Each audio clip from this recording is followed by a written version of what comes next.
Sometimes a single picture can tell a whole story, but only if you know how to read it, right? Today, we're going to deconstruct one really powerful photograph to find this hidden story about history, about resilience, and really about how just changing your perspective can change everything. So, let's dive right in.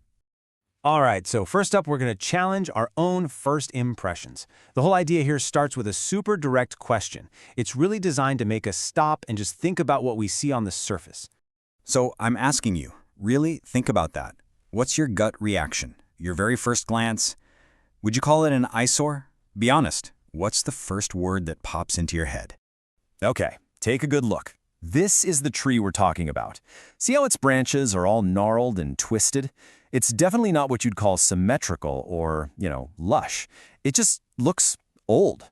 Now, hold on to that thought, that first impression, because we are about to flip this whole thing on its head. Okay, now let's completely reframe that picture. The source gives us this incredibly powerful alternative to that initial kind of surface-level judgment. It's basically asking us to see, not just with our eyes, but with a sense of history.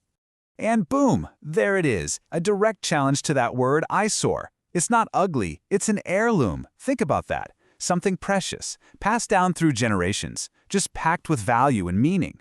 Wow, that one word, heirloom, it just changes everything, doesn't it?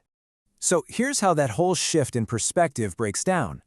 Where you or I might just see old, they see ancestry. Those twisted limbs, they're not a defect at all.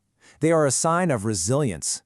And the things we might call flaws, well, that's exactly what makes it a priceless heirloom. So you might be asking, where does this deeper story even come from? Like, how can we be so sure? Well, get this, the evidence isn't buried in some old book. It's written right there, on the tree itself. You just have to know how to read it. I just think this is such a brilliant way to put it. The shape of the tree isn't some accident or imperfection. No, every single knot, every bend, every twist, it's like a word in a sentence. It's telling the story of all the storms it's weathered, all the droughts it's survived. It's literally a living document of its own life. And the poetry just keeps going. A scar isn't just damage, it's a stanza, a verse in a much longer poem. This just completely elevates the tree from being a simple plant to, a piece of art. It's literature that's been carved by time and by circumstance. But this one tree's poem, it's actually part of a much, much bigger story, a grander narrative.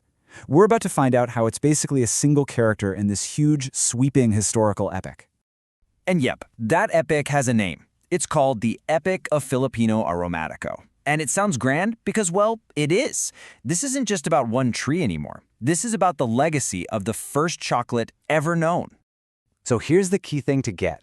Filipino Aromatico isn't just a type of cacao bean. It's the name for this whole story. It's a direct line to the past, a living history of a people, a place, and a flavor that's managed to survive for generations. And this brings us to the real takeaway, right? The so what of all this. We've gone all the way from eyesore to epic in just a few minutes. And this whole process gives us a really powerful blueprint for how we can look at, everything around us. And it really is pretty simple when you break it down. Step one, you've got to challenge that first gut reaction. Is it really just old, or is it ancestry? Step two, look for that script of survival, the scars, the twists, anything that tells a story of what it's been through. And finally, if you do that, you'll uncover the hidden story, the epic that's waiting just under the surface. So, I'll leave you with this question. Think about that old cracked sidewalk, or that weathered building you pass every day, or even a gnarled old tree in your own neighborhood. What epic stories are hiding right there in plain sight, just waiting for you to read them? What living heirlooms have you been walking past this whole time?